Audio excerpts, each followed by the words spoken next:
And then from the museum on down, those are all little arts and craft shops.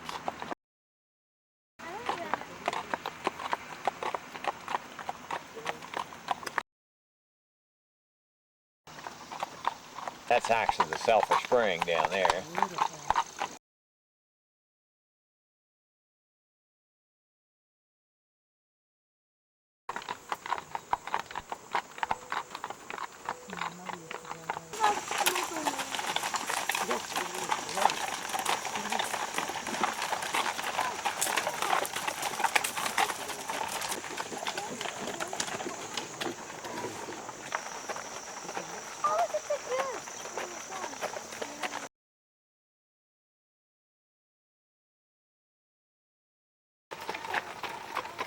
Get up there.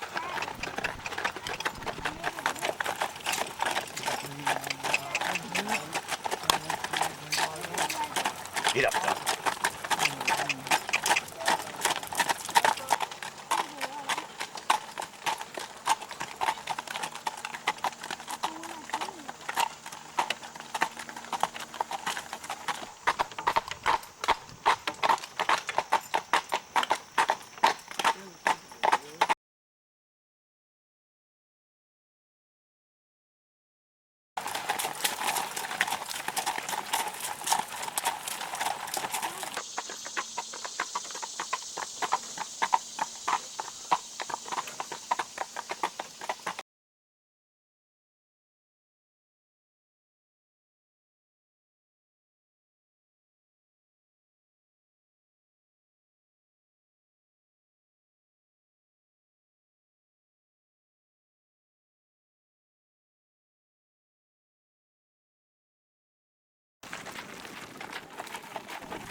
Get up there, John.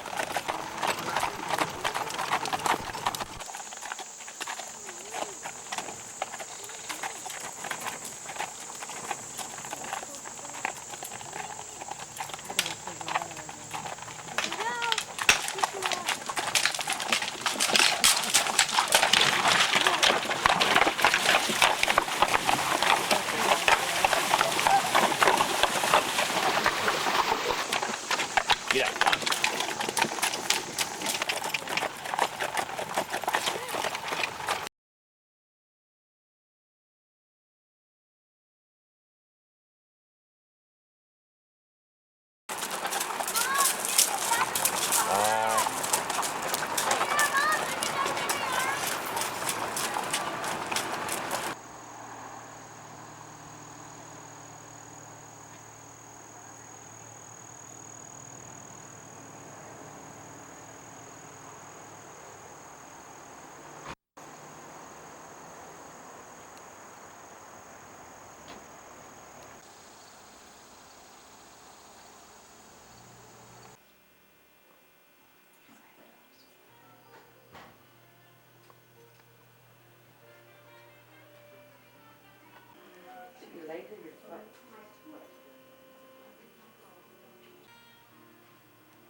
And we're going to take you to historical landmark, which is called the Greenbrier Bunker.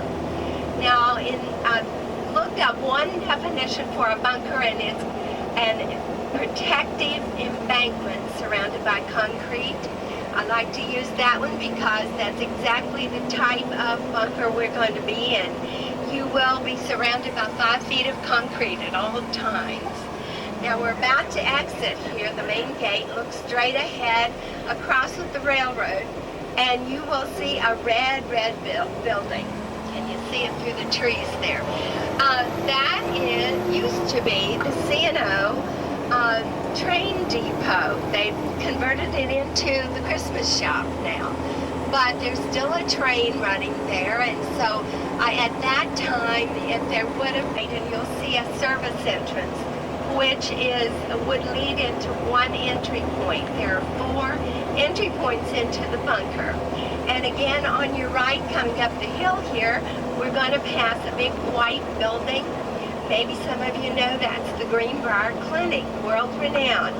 But it's part of the West Virginia wing, which is 4 floors and 88 guest room. Anybody staying there? Past the stables, and there's a warehouse-shaped building there. That's where the Forsyth Associates had their offices. Now, they were a group of 12 to 15 government employees, and their job was to be here maintaining, upgrading, and keeping in readiness, in the state of readiness, this bunker, which was designed as a relocation center for the legislative body of Congress and their support staff. There would have been about 1,100 people staying in the bunker.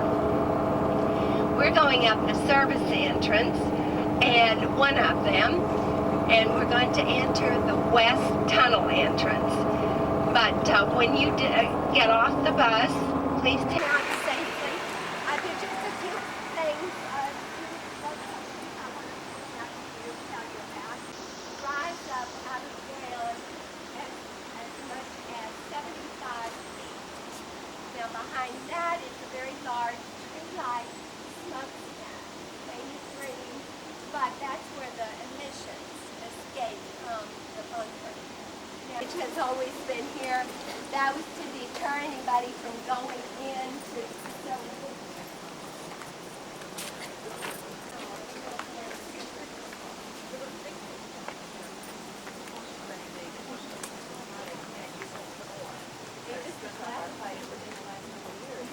Oh, really? That the bunker was down. Door. It's 10 by 12 by 18 inches, and it's filled with concrete. I don't know if you noticed the hinges, that they each weigh 1,500 pounds. And good morning. This is Paul, and he's been here a very, very long time. Since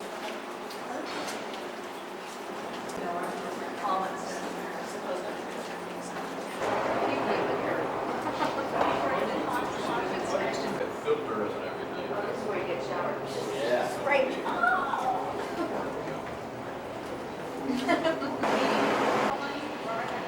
We've come into the power plant. Can you hear me back there? We've come into the power plant for us to use. And it comes right in up here in this corner. Then it flows over a series of filters, and 8 of those filters are actually designed to remove any fallout or chemicals so that nothing foreign would come into the facility. And the openings that I pointed out to you as we entered, they were cut open.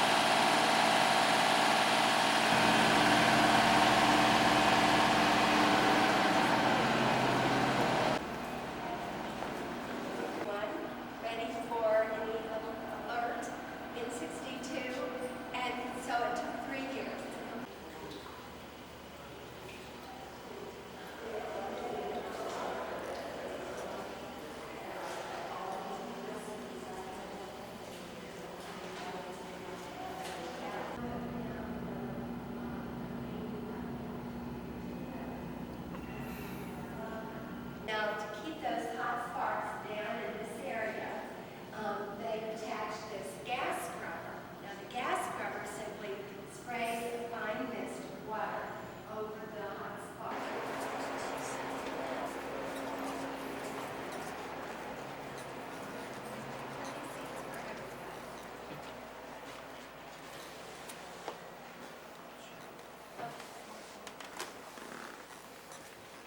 so it was feared that that Washington would be wiped out, that they would lose the capability of governing, and there was this difference in policy of the communist way or the democratic way, and Eisenhower and his advisors felt that if they could just have some relocation centers for the governing bodies of our country, then a residual group would remain and be able to carry on and not be totally taken into the communist way.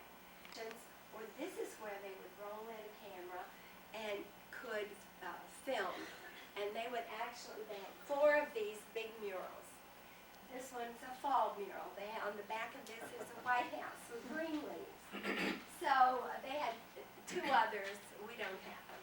However, a House Speaker could stand here, or whoever would want to speak out to the world and be televised, and this would give the idea that this is where they were governing.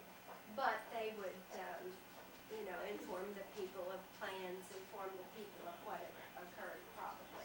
Union type services, email, teletype, there were editing room, soundproof room for recording. There was only one telephone company. And so here you're looking at 1960s vintage Lily Common operator station. And this is where the calls would have been connected and sent out or retrieved. It's up on Greenbrier Mountain. And the one that could send an alarm and close the facility in a nanosecond. It consists of a blast detector, a nuclear detector, and a thermal detector. And then, of course, it has a power supply unit and a test unit. That just assures that the signal would get into this location in here and that all the elements would be working.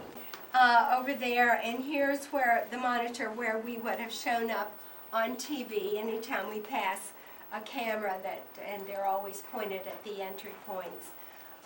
Actually, up here is the graphic I was telling you about. You were wanting the map. This is what they would have on the brochure. If you could just imagine 2 football fields, one on top of the other, and together they measure 112,544 square feet. So let's look at the second floor first, because we can't go up there. And we could, but there's no reason to, because it's totally empty. Location, not everybody would have been allowed to come in here, because this is where, as you can see, they kept weapons for the protection of the facility from any outside interference. But also they kept documents here, such as the original architectural drawing.